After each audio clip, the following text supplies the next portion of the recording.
51वां अध्याय, कालयवन का भस्म होना, मुचुकुंद की कथा। श्री सुखदेव जी कहते हैं, प्रिय परीक्षित, जिस समय भगवान श्री कृष्ण मथुरा नगर के मुख्य द्वार से निकले, उस समय ऐसा मालूम पड़ा मानो पूर्व दिशा से चंद्रोदय हो रहा। उनका श्यामल शरीर अत्यंत ही दर्शनीय था। उस पर रेशमी पीतांबर की छटा निराली ही थी। वक्षस्थल पर स्वर्ण रेखा के रूप में श्री वत्स चिन्ह शोभा पा रहा था और गले में कौस्तुभ मणि जगमगा रही थी। 4 भुजाएं थी जो लंबी लंबी और कुछ मोटी मोटी थी। हाल के खिले हुए कमल के समान कोमल और रत्नारे नेत्र थे। मुख कमल पर राशि राशि आनंद खेल रहा था। कपोलों की छटा निराली ही थी। मंद मंद मुस्कान देखने वालों का मन चुराए लेती थी। कानों में मकराकृत कुंडल झिलमिल झिलमिल झलक रहे थे।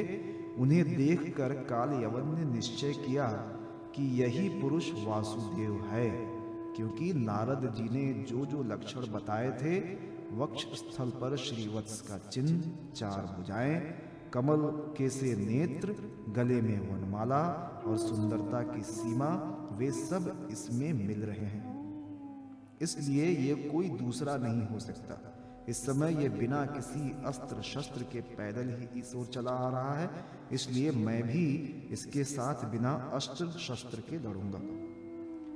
ऐसा निश्चय करके जब कालयवन भगवान श्री कृष्ण की ओर दौड़ा, तब वे दूसरी ओर मुंह करके रणभूमि से भाग चले और उन योग्य दुर्लभ प्रभु को पकड़ने के लिए कालयवन उनके पीछे पीछे दौड़ने लगा। रण छोड़कर भगवान लीला करते हुए भाग रहे थे। कालयवन पग पग पर यही समझता था कि अब पकड़ा तब पकड़ा। इस प्रकार भगवान उसे बहुत दूर एक पहाड़ की गुफा में ले गए।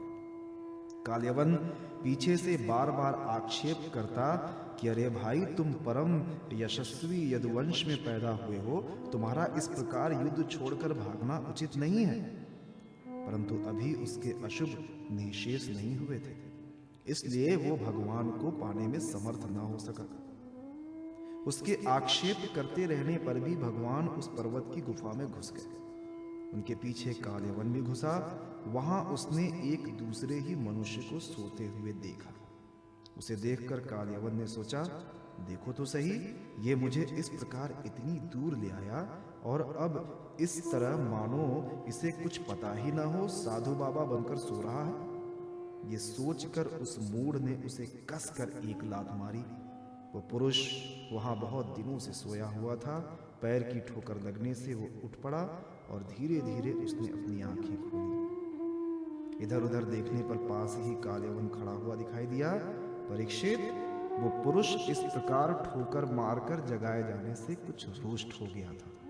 उसकी दृष्टि पड़ते ही कालयवन के शरीर में आग पैदा हो गई और वो क्षण भर में जलकर राख का ढेर हो गया। राजा परीक्षित ने पूछा, भगवान, जिसके दृष्टिपात मात्र से कालयवन जलकर भस्म हो गया, वो पुरुष कौन था? किस वंश का था? उसमें कैसी शक्ति थी? वो किसका पुत्र था? आप कृपा करके ये भी बतलाइए कि वो पर्वत की गुफा में जाकर क्यों सो रहा था? श्री सुखदेव जी कहते हैं, परीक्षित, वे इक्ष्वाकुवंशी महाराज मांधाता के पुत्र राजा मुचुकुंद थे। वे ब्राह्मणों के परम भक्त, सत्य प्रतिज्ञ, संग्राम विजयी और महापुरुष थे। एक बार इंद्रादि देवता असुरों से अत्यंत भयभीत हो गए थे। उन्होंने अपनी रक्षा के लिए राजा मुचुकुंद से प्रार्थना की और उन्होंने बहुत दिनों तक उनकी रक्षा की। जब बहुत दिनों के बाद देवताओं को सेनापति के रूप में स्वामी कार्तिकेय मिल गए, तब उन लोगों ने राजा मुचुकुंद से कहा, राजन, आपने हम लोगों की रक्षा के लिए बहुत श्रम और कष्ट उठाया है, अब आप विश्राम कीजिए। वीर शिरोमणे, आपने हमारी रक्षा के लिए मनुष्य लोक का अपना अकंटक राज्य छोड़ दिया और जीवन की अभिलाषाएं तथा भोगों का भी परित्याग कर दिया।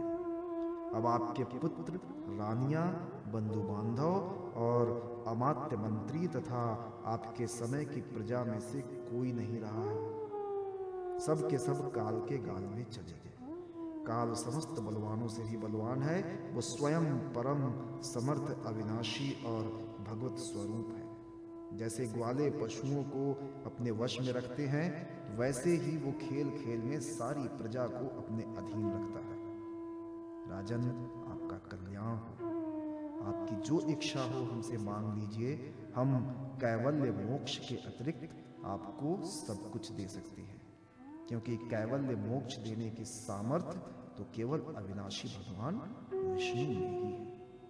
परम यशस्वी राजा मुचकुंद ने देवताओं के इस प्रकार कहने पर उनकी वंदना की और बहुत थके होने के कारण निद्रा का ही वर मांगा तथा उनसे वर पाकर वे नींद से भरकर पर्वत की गुफा में जा सोए।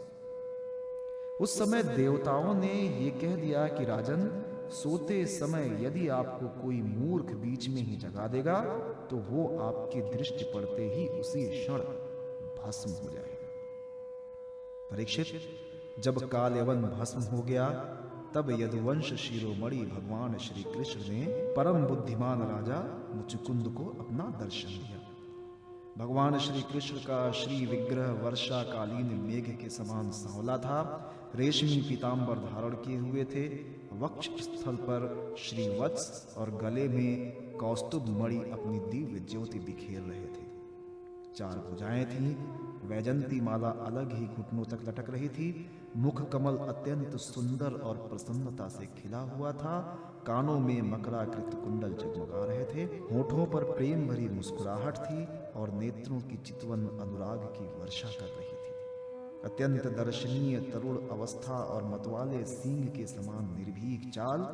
राजा मुचुकुंद यद्यपि बड़े बुद्धिमान और धीर पुरुष थे, फिर भी भगवान की ये दिव्य ज्योतिर्मय मूर्ति देखकर कुछ चकित हो गए। उनके तेज से हत प्रतिभ हो सकपका गए। भगवान अपने तेज से दुर्धर्ष जान पड़ते थे। राजा ने तनिक शंकित होकर पूछा। राजा मुचुकुंद ने कहा, आप कौन हैं? इस कांटों से भरे हुए घोर जंगल में आप कमल के समान कोमल चरणों से क्यों विचर रहे हैं? और इस पर्वत की गुफा में ही पधारने का क्या प्रयोजन था? क्या आप समस्त तेजस्वियों के मूर्तिमान तेज अथवा भगवान अग्निदेव तो नहीं है? क्या आप सूर्य, चंद्रमा, देवराज, इंद्र या कोई दूसरे लोकपाल हैं? मैं तो ऐसा समझता हूं कि आप देवताओं के आराध्य देव ब्रह्मा, विष्णु तथा शंकर हैं।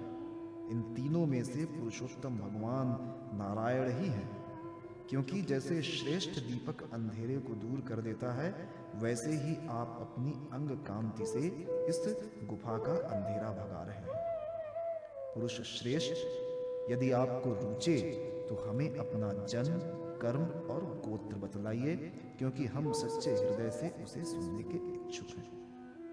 और पुरुषोत्तम, यदि आप हमारे बारे में पूछें तो हम इक्ष्वाकुवंशी क्षत्रिय हैं। मेरा नाम मुचुकुंद है और प्रभु, मैं युवनाश्वनंदन महाराज मांधाता का पुत्र हूँ। बहुत दिनों तक जागते रहने के कारण मैं थक गया था। निद्रा ने मेरी समस्त इंद्रियों की शक्ति छीन ली थी, उन्हें बेकाम कर दिया था। इसी से मैं इस निर्जन स्थान में निर्द्वंद सो रहा था। अभी अभी किसी ने मुझे जगा दिया। अवश्य उसके पापों ने ही उसे जलाकर भस्म कर दिया है। इसके बाद शत्रुओं के नाश करने वाले परम सुंदर आपने मुझे दर्शन दिया। महाभाग, आप समस्त प्राणियों के माननीय हैं। आपके परम दिव्य और असह्य तेज से मेरी शक्ति खो गई है। मैं आपको बहुत देर तक देख भी नहीं सकता। जब राजा मुचुकुंद ने इस प्रकार कहा, तब समस्त प्राणियों के जीवनदाता भगवान श्री कृष्ण ने हंसते हुए मेघ ध्वनि के समान गंभीर वाणी से कहा। भगवान श्री कृष्ण ने कहा, प्रिय मुचुकुंद, मेरे हजारों जन्म, कर्म और नाम हैं। वे अनंत हैं, इसलिए मैं भी उनकी गिनती करके नहीं बतला सकता। ये संभव है कि कोई पुरुष अपने अनेकों जन्मों में पृथ्वी के छोटे छोटे धूल कणों की गिनती कर डाले, परंतु मेरे जन्म, गुण, कर्म और नामों को कोई कभी किसी प्रकार नहीं गिन सकता। राजन, सनक, सनंदन आदि परमर्षिगण मेरे त्रिकाल सिद्ध जन्म और कर्मों का वर्णन करते रहते हैं, परंतु कभी उनका पार नहीं पाते। प्रिय मुचुकुंद, ऐसा होने पर भी मैं अपने वर्तमान जन्म, कर्म और नामों का वर्णन करता हूं। सुनो। पहले ब्रह्मा जी ने मुझसे धर्म की रक्षा और पृथ्वी के भार बने हुए असुरों का संहार करने के लिए प्रार्थना की थी। उन्हीं की प्रार्थना से मैंने यदुवंश में वसुदेव जी के यहाँ अवतार ग्रहण किया है। अब मैं वसुदेव जी का पुत्र हूँ, इसलिए लोग मुझे वासुदेव कहते हैं। अब तक मैं काल नेमी असुर का, जो कंस के रूप में पैदा हुआ था, तथा प्रलंब आदि अनेकों साधु द्रोही असुरों का संहार कर चुका हूँ। राजन, ये काल यवन था जो मेरी ही प्रेरणा से तुम्हारी तीक्ष्ण दृष्टि पड़ते ही भस्म हो गया। वही मैं तुम पर कृपा करने के लिए ही इस गुफा में आया हूँ। तुमने पहले मेरी बहुत आराधना की है और मैं हूँ भक्त वत्सल, इसलिए राजश्रेय, तुम्हारी जो अभिलाषा हो मुझसे मांग लो। मैं तुम्हारी सारी लालसा अभिलाषाएं पूर्ण कर दूंगा। जो पुरुष मेरी शरण में आ जाता है, उसके लिए फिर ऐसी कोई वस्तु नहीं रह जाती जिसके लिए वो शोक करे।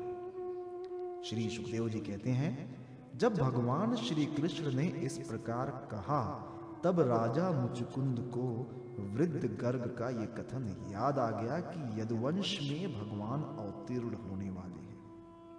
वे जान गए थे कि ये स्वयं भगवान नारायण हैं। आनंद से भरकर उन्होंने भगवान के चरणों में प्रणाम किया और इस प्रकार स्तुति की। मुचुकुंद ने कहा, प्रभु, जगत के सभी प्राणी आपकी माया से अत्यंत मोहित हो रहे हैं। वे आपसे विमुख होकर अनर्थ में ही फंसे रहते हैं और आपका भजन नहीं करते। वे सुख के लिए घर गृहस्थी के उन झंझटों में फंस जाते हैं जो सारे दुखों के मूल स्रोत हैं। इस तरह स्त्री और पुरुष सभी ठगे जा रहे हैं। इस पाप रूप संसार से सर्वथा रहित प्रभु, ये भूमि अत्यंत पवित्र कर्म भूमि है। इसमें मनुष्य का जन्म होना अत्यंत दुर्लभ है। मनुष्य जीवन इतना पूर्ण है कि उसमें भजन के लिए कोई भी असुविधा नहीं है।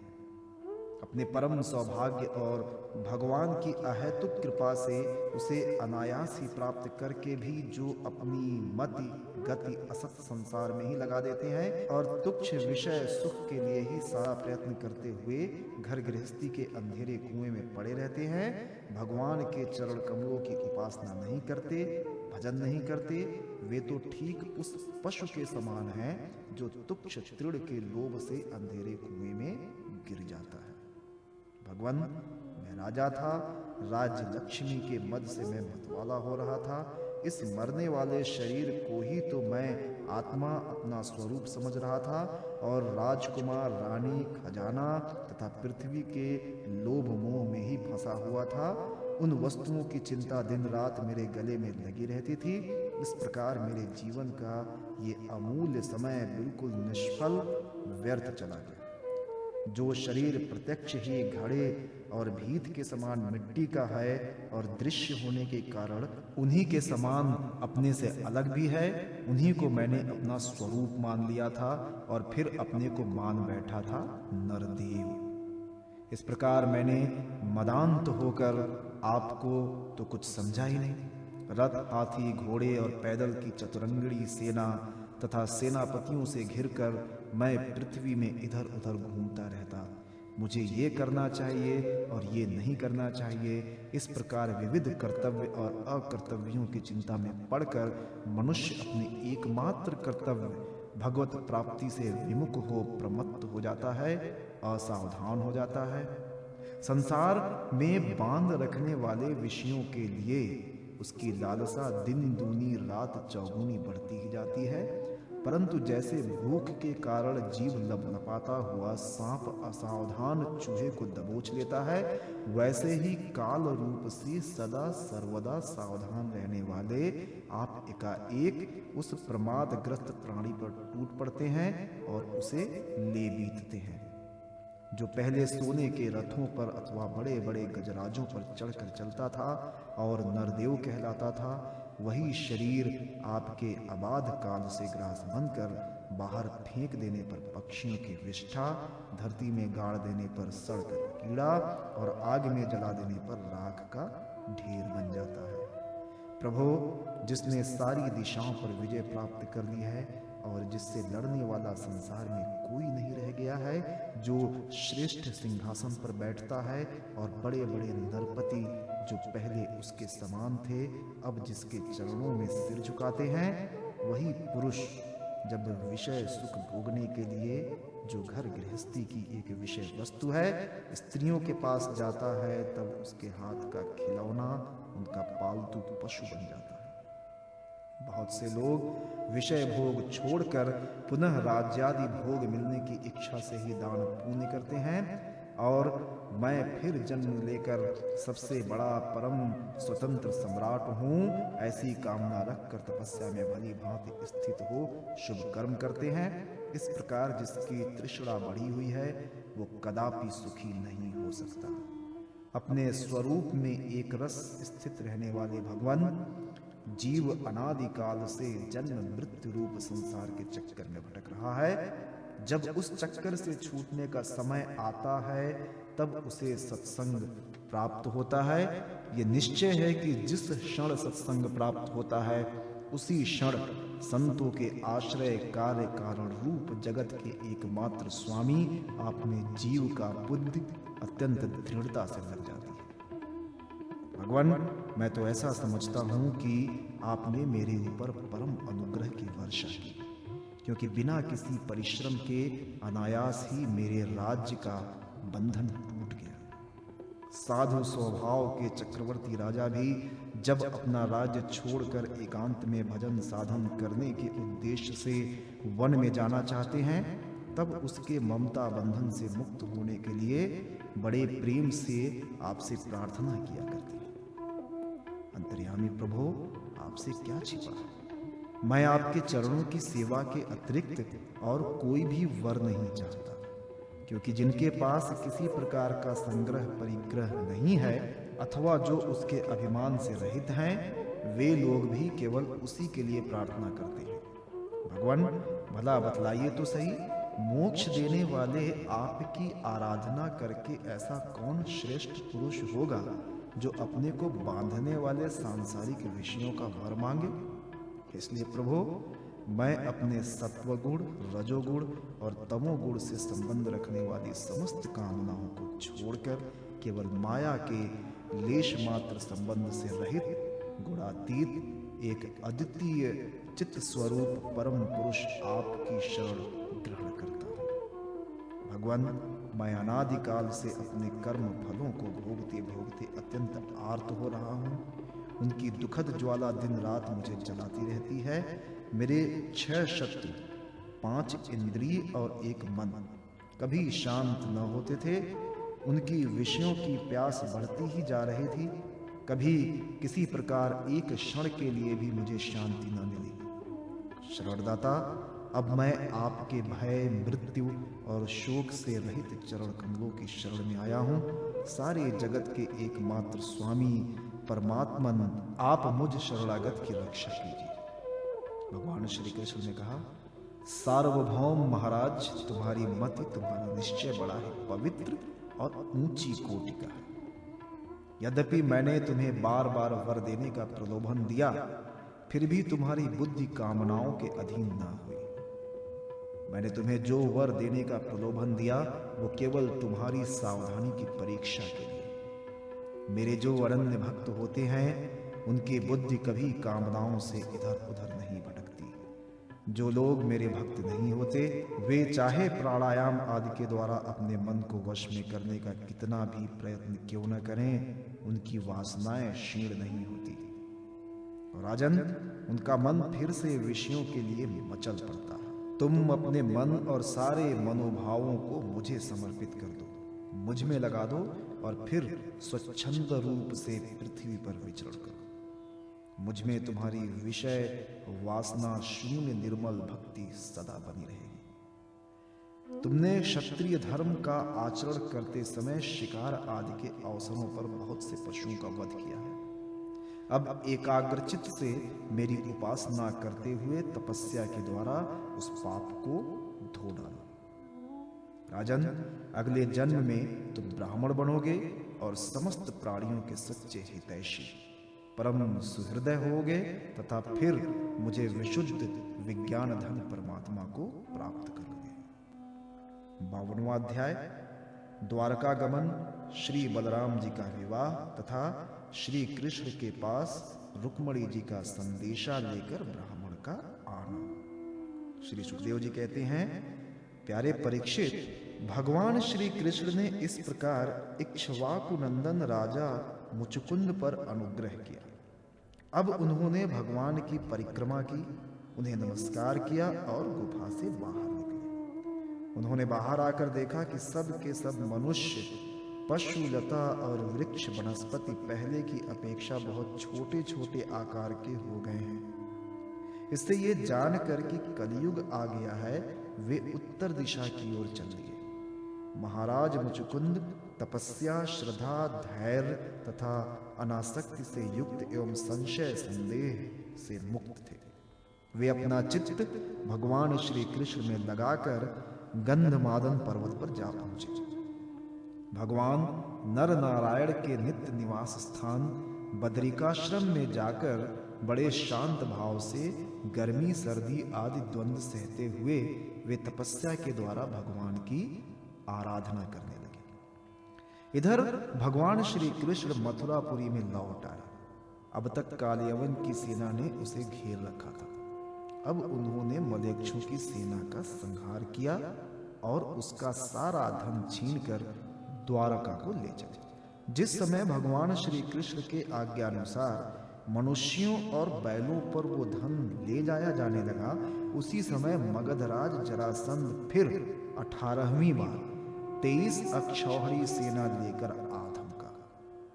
परीक्षित, शत्रु सेना का प्रबल वेग देखकर भगवान श्री कृष्ण और बलराम मनुष्यों की सी लीला करते हुए उसके सामने से बड़ी फूर्ति के साथ भाग निकले। उनके मन में तनिक भी भय न था, फिर भी मानो अत्यंत भयभीत हो गए हों।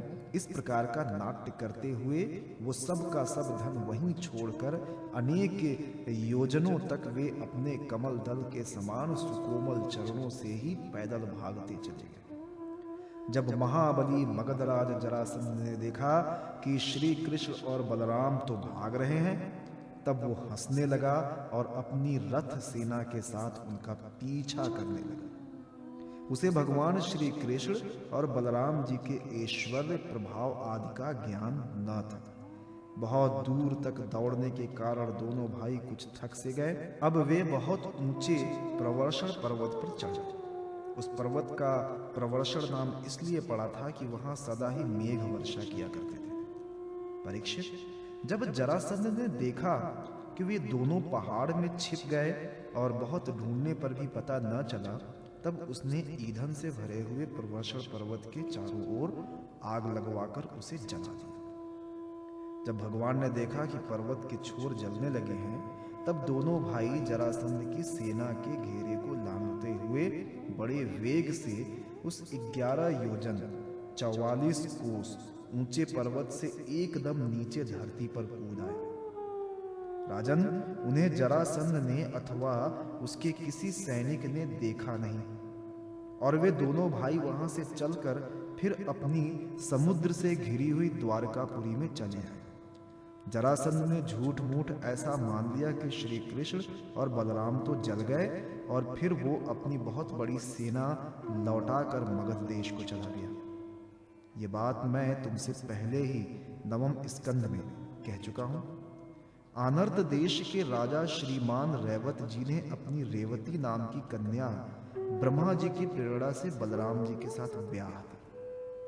परीक्षित, भगवान श्री कृष्ण भी स्वयंवर में आए हुए शिशुपाल और उसके पक्षपाती शाल्व आदि नरपतियों को बलपूर्वक हराकर सबके देखते देखते जैसे गरुड़ ने सुधा का हरण किया था, वैसे ही विदर्भ देश की राजकुमारी रुक्मणी को हर लाए और उनसे विवाह कर लिया। रुक्मणी जी राजा भीष्मक की कन्या और स्वयं भगवती लक्ष्मी जी का अवतार थी। राजा परीक्षित ने पूछा, भगवान, हमने सुना है कि भगवान श्री कृष्ण ने भीष्म कनंदिनी परम सुंदरी रुक्मणी देवी को बलपूर्वक हरण करके राक्षस विधि से उनके साथ विवाह किया था। महाराज, अब मैं ये सुनना चाहता हूं कि परम तेजस्वी भगवान श्री कृष्ण ने जरासंध, शाल्व आदि नरपतियों को जीतकर जिस प्रकार रुक्मणी का हरण किया, ब्रह्मर्षि, भगवान श्री कृष्ण की लीलाओं के संबंध में क्या कहना है? वे स्वयं तो पवित्र हैं ही, सारे जगत का मल धो बहाकर उसे भी पवित्र कर देने वाले हैं। उनमें ऐसी लोकोत्तर माधुरी है जिसे दिन रात सेवन करते रहने पर भी नित्य नया नया रस मिलता रहता है। भला ऐसा कौन रसिक, कौन मर्मज्ञ है जो उन्हें सुनकर तृप्त ना हो जाए? श्री सुखदेव जी कहते हैं, परीक्षित, महाराज भीष्मक विदर्भ देश के अधिपति थे। उनके 5 पुत्र थे और एक सुंदरी कन्या थी। सबसे बड़े पुत्र का नाम था रुक्मी और 4 छोटे थे जिनके नाम थे क्रमशः रुक्मरथ, रुक्मबाहु, रुक्मकेश और रुक्ममाली। इनकी बहन थी सती रुक्मणी। जब उसने भगवान श्री कृष्ण के सौंदर्य, पराक्रम, गुण और वैभव की प्रशंसा सुनी, जो उसके महल में आने वाले अतिथि प्रायः गाया ही करते थे, तब उसने यही निश्चय किया कि भगवान श्री कृष्ण ही मेरे अनुरूप पति हैं। भगवान श्री कृष्ण भी समझते थे कि रुक्मणी में बहुत सुंदर सुंदर लक्षण हैं। वो परम बुद्धिमती, उदारता, सौंदर्यशील स्वभाव और गुणों में भी अद्वितीय है, इसलिए रुक्मणी ही मेरी अनुरूप पत्नी है। अतः भगवान ने रुक्मणी से विवाह करने का निश्चय किया। रुक्मणी के भाई बंधु भी चाहते थे कि हमारी बहन का विवाह श्री कृष्ण से ही हो, परंतु रुक्मी श्री कृष्ण से बड़ा द्वेष रखता था। उसने उन्हें विवाह करने से रोक दिया और शिशुपाल को ही अपनी बहन के योग्य वर समझा। जब परम सुंदरी रुक्मणी को यह मालूम हुआ कि मेरा बड़ा भाई रुक्मी शिशुपाल के साथ मेरा विवाह करना चाहता है, तब वे बहुत उदास हुए। उन्होंने बहुत कुछ सोच विचार कर एक विश्वास पात्र ब्राह्मण को तुरंत श्री कृष्ण के पास भेजा।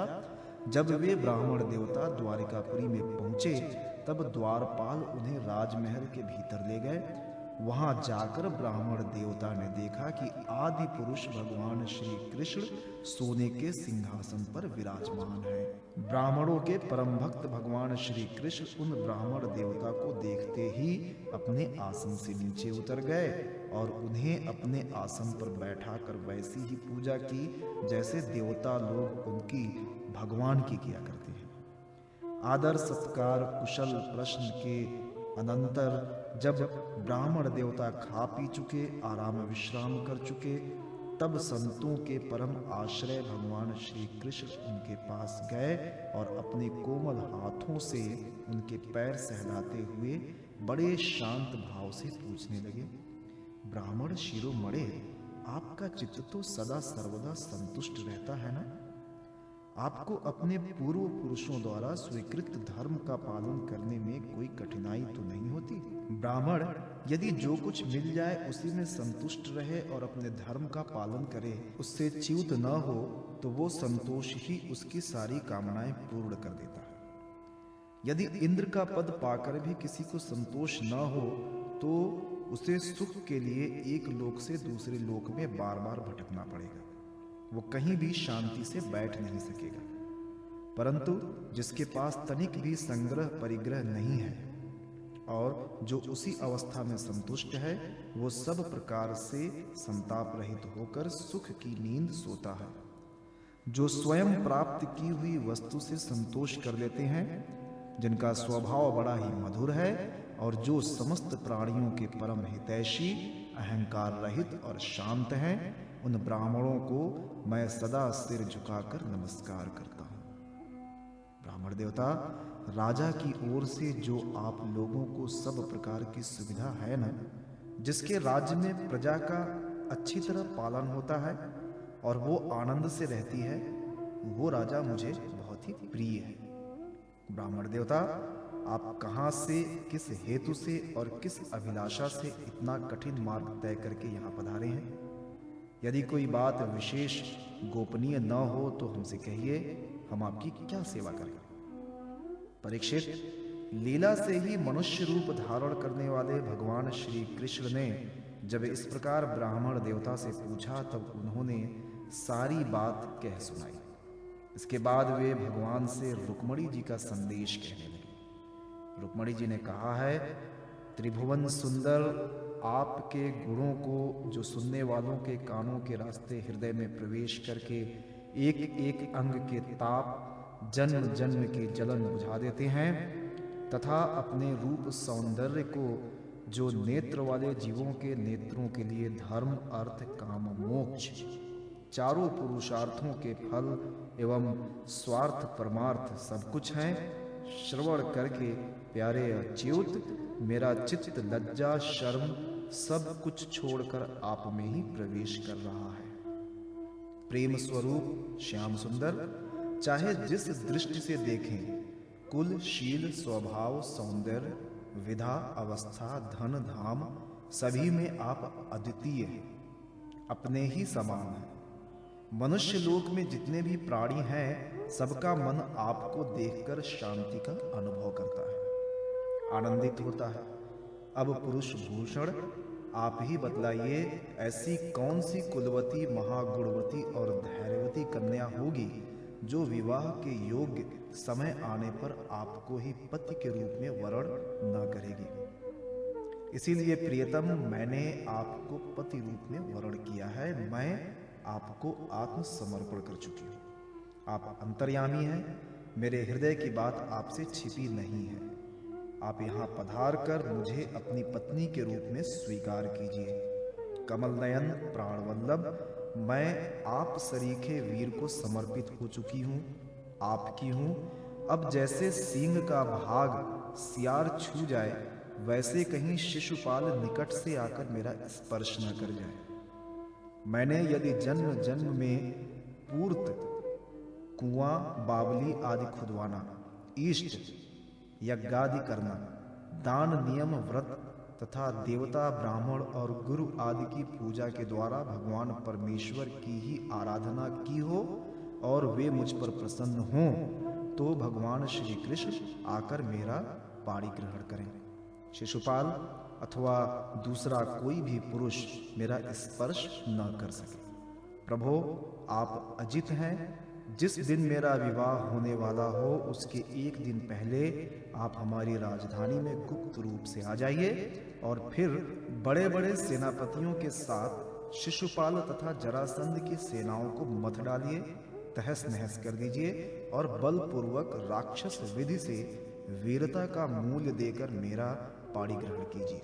यदि आप ये सोचते हो कि तुम तो अंतःपुरी में भीतर के जनाने महलों में पहरे के अंदर रहती हो, तुम्हारे भाई बंधुओं को मारे बिना मैं तुम्हें कैसे ले जा सकता हूँ, तो इसका उपाय मैं आपको बतला देती हूँ।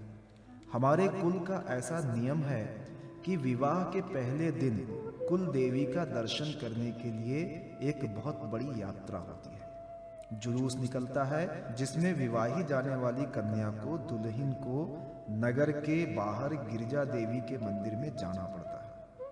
कमलनयन, उमापति भगवान शंकर के समान बड़े बड़े महापुरुष भी आत्मशुद्धि के लिए आपके चरणों की धूल में स्नान करना चाहते हैं। यदि मैं आपका वो प्रसाद, आपकी वो चरण धूल नहीं प्राप्त कर सकी, तो व्रत द्वारा शरीर को सुखाकर प्राण छोड़ दूंगी, चाहे उसके लिए सैकड़ों जन्म क्यों न लेने पड़े। कभी न कभी तो आपका वो प्रसाद अवश्य ही मिलेगा। ब्राह्मण देवता ने कहा, यदुवंश शिरोमणे, यही रुक्मणी के अत्यंत गोपनीय संदेश हैं, जिन्हें लेकर मैं आपके पास आया हूँ। इसके संबंध में जो कुछ करना हो विचार कर लीजिए और तुरंत ही उसके अनुसार कार्य कीजिए। 53वां अध्याय, रुक्मणी हरण। श्री सुखदेव जी कहते हैं, परीक्षित, भगवान श्री कृष्ण ने विदर्भ राजकुमारी रुक्मणी जी का ये संदेश सुनकर अपने हाथ से ब्राह्मण देवता का हाथ पकड़ लिया और हंसते हुए यूं बोले। भगवान श्री कृष्ण ने कहा, ब्राह्मण देवता, जैसे विदर्भ राजकुमारी मुझे चाहती हैं, वैसे ही मैं भी उन्हें चाहता हूं। मेरा चित्त उन्हीं में लगा रहता है। कहां तक कहूं, मुझे रात के समय नींद तक नहीं आती। मैं जानता हूं कि रुक्मी ने द्वेषवश मेरा विवाह रोक दिया है। परंतु ब्राह्मण देवता, आप देखिएगा, जैसे लकड़ियों को मथ कर एक दूसरे से रगड़कर मनुष्य उसमें से आग निकाल लेता है, वैसे ही युद्ध में उन नामधारी क्षत्रिय कुल कलंकों को तहस नहस करके अपने से प्रेम करने वाली परम सुंदरी राजकुमारी को मैं निकाल लाऊंगा। श्री सुखदेव जी कहते हैं, परीक्षित, मधुसूदन श्री कृष्ण ने ये जानकर कि रुक्मणी के विवाह की लग्न परसों रात्रि में ही है, सारथी को आज्ञा दी कि दारूक तनिक भी विलंब न करके रथ जोत लाओ। दारूक भगवान के रथ में शैव, सुग्रीव, मेघ पुष्प और बलाहक नाम के 4 घोड़े जोत कर उसे ले आया और हाथ जोड़कर भगवान के सामने खड़ा हो गया। शूर नंदन श्री कृष्ण ब्राह्मण देवता को पहले रथ पर चढ़ाकर फिर आप भी सवार हुए और उन शीघ्रगामी घोड़ों के द्वारा एक ही रात में आनर्त देश से विदर्भ देश में जा पहुंचे। कुंडिन नरेश महाराज भीष्मक अपने बड़े लड़के रुक्मी के स्नेहवश अपनी कन्या शिशुपाल को देने के लिए विवाहोत्सव की तैयारी करा रहे थे। नगर के राजपथ, चौराहे तथा गली कूचे झाड़ बुहार दिए गए थे। उन पर छिड़काव किया जा चुका था। चित्र विचित्र रंग बिरंगी छोटी बड़ी झंडियां और पताकाएं लगा दी गई थीं। तोरण बांध दिए गए थे। वहां के स्त्री पुरुष पुष्प, माला, हार, इत्र, फुलेल, चंदन, गहने और निर्मल वस्त्रों से सजे हुए थे। वहां के सुंदर घरों में से अगर के धूप की सुगंध फैल रही थी। परीक्षित, राजा भीष्मक ने पितर और देवताओं का विधि पूर्वक पूजन करके ब्राह्मणों को भोजन कराया और नियमानुसार स्वस्ति वाचन भी। सुशोभित दांतों वाली परम सुंदरी राजकुमारी रुक्मणी जी को स्नान कराया गया। उनके हाथों में मंगलसूत्र, कंगन पहनाए गए, कोहबर बनाया गया। 2 नए नए वस्त्र उन्हें पहनाए गए और वे उत्तम उत्तम आभूषणों से विभूषित की गई। श्रेष्ठ ब्राह्मणों ने साम, श्रिक और यजुर्वेद के मंत्रों से उनकी रक्षा की और अथर्ववेद के विद्वान पुरोहित ने ग्रह शांति के लिए हवन किया। राजा भीष्मक कुल परंपरा और शास्त्रीय विधियों के बड़े जानकार थे।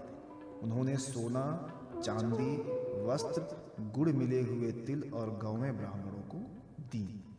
इस प्रकार चेदी नरेश राजा दमघोष ने भी अपने पुत्र शिशुपाल के लिए मंत्रज्ञ ब्राह्मणों से अपने पुत्र के विवाह संबंधी मंगल कृत्य कराए। इसके बाद वे मद चुआते हुए हाथियों, सोने की मालाओं से सजाए हुए रथों, पैदलों तथा घुड़सवारियों की चतुरंगिणी सेना साथ लेकर कुंडिनपुर जा पहुंचे। विदर्भ राजा भीष्मक ने आगे आकर उनका स्वागत सत्कार और प्रथा के अनुसार अर्चन पूजन किया। इसके बाद उन लोगों को पहले से ही निश्चित किए हुए जनवासों में आनंद पूर्वक ठहरा दिया। उस बारात में शाल, जरासंध, दंत्रवक्त्र, विदूरक और पौंड्रक आदि शिशुपाल के सहस्त्रों मित्र नरपति आए थे। वे सब राजा श्री कृष्ण और बलराम जी के विरोधी थे और राजकुमारी रुक्मणी शिशुपाल को ही मिले इस विचार से आए थे। उन्होंने अपने अपने मन में ये पहले ही निश्चय कर रखा था कि यदि श्री कृष्ण बलराम आदि यदुवंशियों के साथ आकर कन्या को हरने की चेष्टा करेगा तो हम सब मिलकर उससे लड़ेंगे। यही कारण था कि उन राजाओं ने अपनी अपनी पूरी सेना और रथ, घोड़े, हाथी आदि भी अपने साथ ले लिए थे। विपक्षी राजाओं की इस तैयारी का पता भगवान बलराम जी को लग गया और जब उन्होंने ये सुना कि भैया श्री कृष्ण अकेले ही राजकुमारी का हरण करने के लिए चले गए हैं, तब उन्हें वहां लड़ाई झगड़े की बड़ी आशंका हुई। यद्यपि वे श्री कृष्ण का बल विक्रम जानते थे, फिर भी भ्रात स्नेह से उनका हृदय भर आया। वे तुरंत ही हाथी, घोड़े, रथ और पैदलों की बड़ी भारी चतुरंगिणी सेना साथ लेकर कुंडिनपुर के लिए चल पड़े। इधर परम सुंदरी रुक्मणी जी भगवान श्री कृष्ण के शुभागमन की प्रतीक्षा कर रही थी। उन्होंने देखा श्री कृष्ण की तो कौन कहे, अभी ब्राह्मण देवता भी वापस नहीं लौटे हैं। तो वे बड़ी चिंता में पड़ गईं, सोचने लगी, अहो, अब मुझ अभागिन के विवाह में केवल एक रात की देरी है, परंतु मेरे जीवन सर्वस्व कमल नयन भगवान अब भी नहीं पधारे। इसका क्या कारण हो सकता है? कुछ निश्चय नहीं मालूम पड़ता। यही नहीं, मेरे संदेश ले जाने वाले ब्राह्मण देवता भी तो अभी तक नहीं लौटे। इसमें संदेह नहीं कि भगवान श्री कृष्ण का स्वरूप परम शुद्ध है और विशुद्ध पुरुष ही उनसे प्रेम कर सकते हैं। उन्होंने मुझ में कुछ न कुछ बुराई देखी होगी, तभी तो मेरा हाथ पकड़ने के लिए, मुझे स्वीकार करने के लिए उद्धत होकर वे यहाँ नहीं पधार रही हैं। ठीक है, मेरे भाग्य ही मंद है। विधाता और भगवान शंकर भी मेरे अनुकूल नहीं जान पड़ते। ये भी संभव है कि रुद्र पत्नी गिरिराज कुमारी सती पार्वती जी मुझसे अप्रसन्न हो। परीक्षित, रुक्मणी जी इसी उधेड़ बुन में पड़ी हुई थी। उनका संपूर्ण मन और उनके सारे मनोभाव भक्त मन चोर भगवान ने चुरा लिए थे। उन्होंने उन्हीं को सोचते सोचते अभी समय है ऐसा समझकर अपने आंसू भरे नेत्र बंद कर लिए। परीक्षित, इस प्रकार रुक्मणी जी भगवान श्री कृष्ण के शुभागमन की प्रतीक्षा कर रही थीं। उसी समय उनकी बाईं जांघ, भुजा और नेत्र फड़कने लगे, जो प्रियतम के आगमन का प्रिय संवाद सूचित कर रहे थे। इतने में ही भगवान श्री कृष्ण के भेजे हुए वे ब्राह्मण देवता आ गए और उन्होंने अंतःपुर में राजकुमारी रुक्मणी को इस प्रकार देखा मानो कोई ध्यानमग्न देवी हो। सती रुक्मणी जी ने देखा ब्राह्मण देवता का मुख प्रफुल्लित है, उनके मन और चेहरे पर किसी प्रकार की घबराहट नहीं है। वे उन्हें देखकर लक्षणों से ही समझ गए कि भगवान श्री कृष्ण आ गए। फिर प्रसन्नता से खिलकर उन्होंने ब्राह्मण देवता से पूछा। तब ब्राह्मण देवता ने निवेदन किया कि भगवान श्री कृष्ण यहाँ पधार गए हैं और उनकी भूरी भूरी प्रशंसा की। यह भी बतलाया कि राजकुमारी जी आपको ले जाने की इन्होंने सत्य प्रतिज्ञा की है। भगवान के शुभागमन का समाचार सुनकर रुक्मणी जी का हृदय आनंदातिरेक से भर गया। उन्होंने इसके बदले में ब्राह्मण के लिए भगवान के अतिरिक्त और कुछ प्रिय नया देखकर उन्होंने केवल नमस्कार कर लिया, अर्थात जगत की समग्र लक्ष्मी ब्राह्मण देवता को सौंप दी। राजा भीष्मक ने सुना कि भगवान श्री कृष्ण और बलराम जी मेरी कन्या का विवाह देखने के लिए उत्सुकतावश यहाँ पधारे हैं।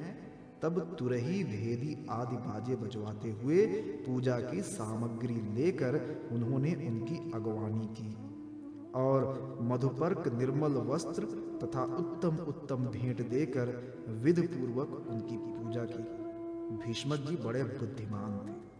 भगवान के प्रति उनकी बड़ी भक्ति थी। उन्होंने भगवान को सेना और साथियों के सहित समस्त सामग्रियों से युक्त निवास स्थान में ठहराया और उनका यथावत आतिथ्य सत्कार किया। विदर्भराज भीष्मक जी के यहाँ निमंत्रण में जितने राजा आए थे, उन्होंने उनके पराक्रम, अवस्था, बल और धन के अनुसार सारी इच्छित वस्तुएं देकर सबका खूब सत्कार किया। विदर्भ देश के नागरिकों ने जब सुना कि भगवान श्री कृष्ण यहाँ पधारे हैं, तब वे लोग भगवान के निवास स्थान पर आए और अपने नयनों की अंजलि में भर भर कर उनके वदनारविंद का मधुर मकरंद रस पान करने लगे। वे आपस में इस प्रकार बातचीत कर रहे थे, रुक्मणी इन्हीं की अर्धांगिनी होने के योग्य है और ये परम पवित्र मूर्ति श्याम सुंदर रुक्मणी के ही योग्य पति हैं।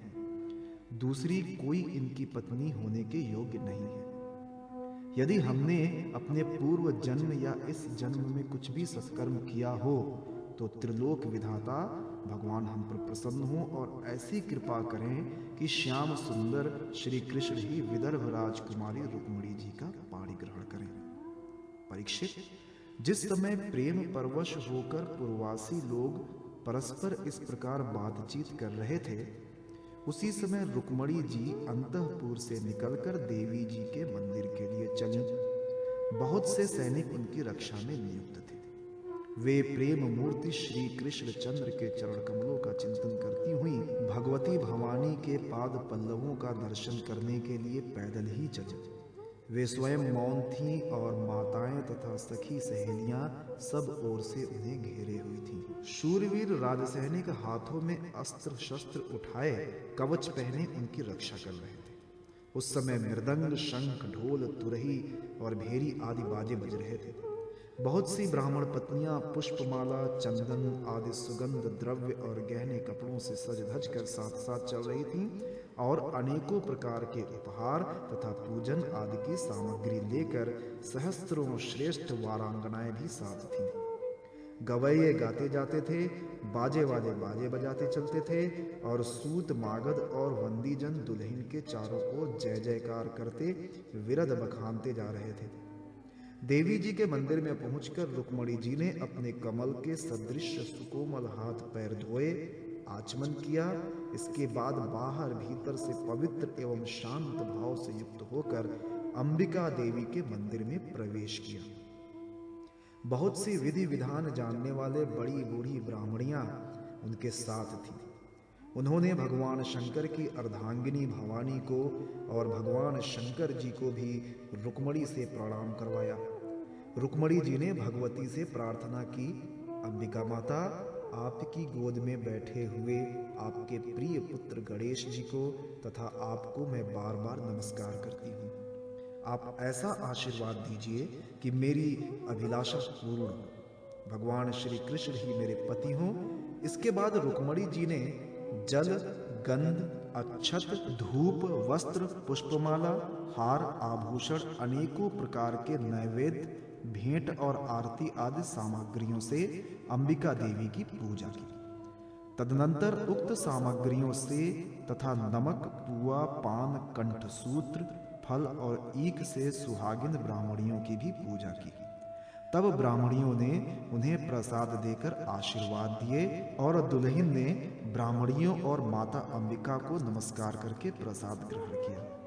पूजा अर्चा की विधि समाप्त हो जाने पर उन्होंने मौन व्रत तोड़ दिया और रत्न जटित अंगूठी से जगमगाते हुए करकमल के द्वारा एक सहेली का हाथ पकड़कर वे गिरजा मंदिर से बाहर निकले। परीक्षित, रुक्मिणी जी भगवान की माया के समान ही बड़े बड़े धीर वीरों को भी मोहित कर लेने वाली थीं। उनका कटिभाग बहुत ही सुंदर और पतला था। मुखमंडल पर कुंडलों की शोभा जगमगा रही थी। वे किशोर और तरुण अवस्था की संधि में स्थित थी। नितंब पर जड़ाऊ करधनी शोभायमान हो रही थी। वक्ष स्थल कुछ उभरे हुए थे और उनकी दृष्टि लटकती हुई अलकों के कारण कुछ चंचल हो रही थी। उनके होठों पर मनोहर मुस्कान थी। उनके दांतों की पांत थी तो कुंदकली के समान परम उज्ज्वल, परंतु पके हुए कुंदरों के समान लाल लाल होठों के चमक से उस पर भी लालिमा आ गई थी। उनके पांवों के पायजेब चमक रहे थे और उनमें लगे हुए छोटे छोटे घुंघरू रुंझुन रुंझुन कर रहे थे। वे अपने सुकुमार चरण कमलों से पैदल ही राजहंस की गति से चल रही थी। उनकी वो अपूर्व छवि देखकर वहां आए हुए बड़े बड़े यशस्वी वीर सब मोहित हो गए। कामदेव ने ही भगवान का कार्य सिद्ध करने के लिए अपने वाणों से इनका हृदय जर्जर कर दिया। रुक्मिणी जी इस प्रकार इस उत्सव यात्रा के बहाने मंद मंद गति से चलकर भगवान श्री कृष्ण पर अपना राशि राशि सौंदर्य निछावर कर रही थी। उन्हें देखकर और उनकी खुली मुस्कान तथा लजीली चितवन पर अपना चित्त लुटाकर वे बड़े बड़े नरपति तथा वीर इतने मोहित और बेहोश हो गए कि उनके हाथों से अस्त्र शस्त्र छूटकर गिर पड़े और वे स्वयं भी रथ, हाथी तथा घोड़ों से धरती पर आ गिरे। इस प्रकार रुक्मणी जी भगवान श्री कृष्ण के शुभागमन की प्रतीक्षा करती हुई अपने कमल की कली के समान सुकुमार चरणों को बहुत ही धीरे धीरे आगे बढ़ा रही थी। उन्होंने बाएं हाथ की उंगलियों से मुख की ओर लटकती हुई अलकें हटाईं और वहां आए हुए नरपतियों की ओर लजीली चितवन से देखा। उसी समय उन्हें श्याम सुंदर भगवान श्री कृष्ण के दर्शन हुए। राजकुमारी रुक्मणी जी रथ पर चढ़ना ही चाहती थी कि भगवान श्री कृष्ण ने समस्त शत्रुओं के देखते देखते उनकी भीड़ में से रुक्मणी जी को उठा लिया। उन सैकड़ों राजाओं के सिर पर पांव रखकर उन्हें अपने उस रथ पर बैठा लिया जिसकी ध्वजा पर गरुड़ का चिन्ह लगा हुआ था। इसके बाद जैसे सिंह सियारों के बीच में से अपना भाग ले जाए, वैसे ही रुक्मणी जी को लेकर भगवान श्री कृष्ण बलराम जी आदि यदुवंशियों के साथ वहां से चल पड़े। उस समय जरासंध के वशवर्ती अभिमानी राजाओं ने अपना ये बड़ा भारी तिरस्कार और यश कीर्ति का नाश सहन न हुआ। वे सब के सब चिढ़कर कहने लगे, अहो हमें धिक्कार है। आज हम लोग धनुष धारण करके खड़े ही रहे और ये ग्वाले जैसे सिंह के भाग को हरिण ले जाए, उसी प्रकार हमारा सारा यश छीन ले गए।